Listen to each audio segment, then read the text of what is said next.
Hi, Hallie Potter from the Century Foundation.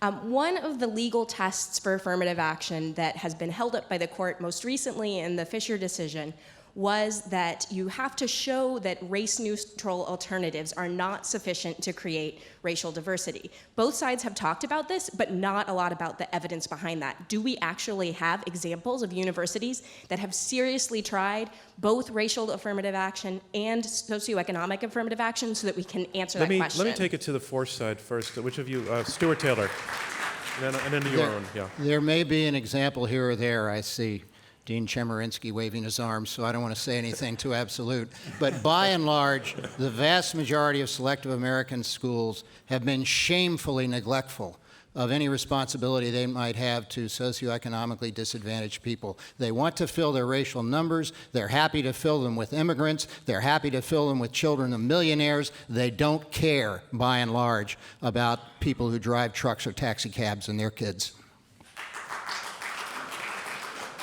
Erwin. That's just wrong. I've been on admissions committees at 3 different law schools. We certainly do look to students who are the first in their family to go to college, as I was. Now let me answer your question directly. There have been many attempts to try to create race-neutral ways of achieving diversity. The University of Texas showed that everything else that it tried failed, which is why the United States Court of Appeals for the Fifth Circuit, with a conservative judge, Patrick Higginbotham writing, said Texas had proven no alternative. Or take UCLA as an example. They have tried all sorts of alternatives, and they still have fewer African Americans today than did before 1996. The reason just looking at socioeconomic statistics doesn't work is what I said briefly earlier.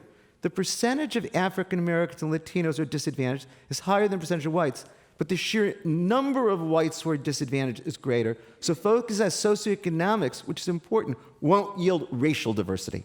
And Roger Clegg, your opponents have been saying throughout the debate that there is no other way. If diversity is a compelling state interest, and the Supreme Court has ruled thus, there is no better way than including racial preferences.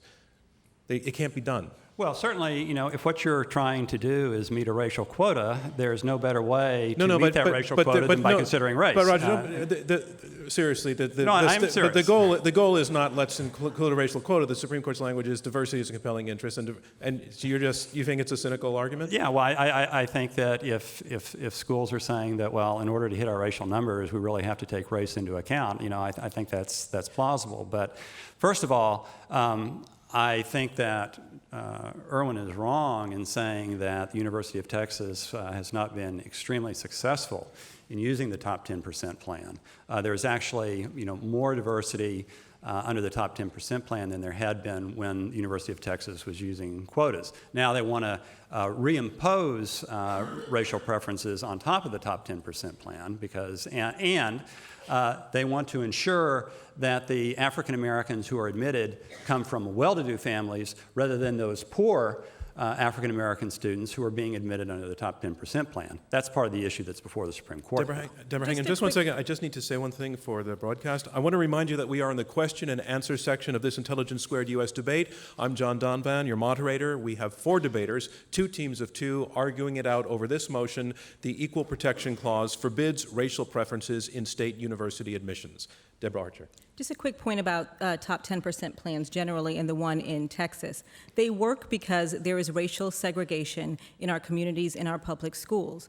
You're able to get diversity through top 10% plans because black people in Texas attend predominantly black schools and white people in Texas attend predominantly white schools. And so the top 10% of any class is going to demonstrate that kind of racial isolation. There's something really perverse about telling a university that in order to achieve the benefits of a racially diverse class, you have to rely on racial segregation in K through 12 education.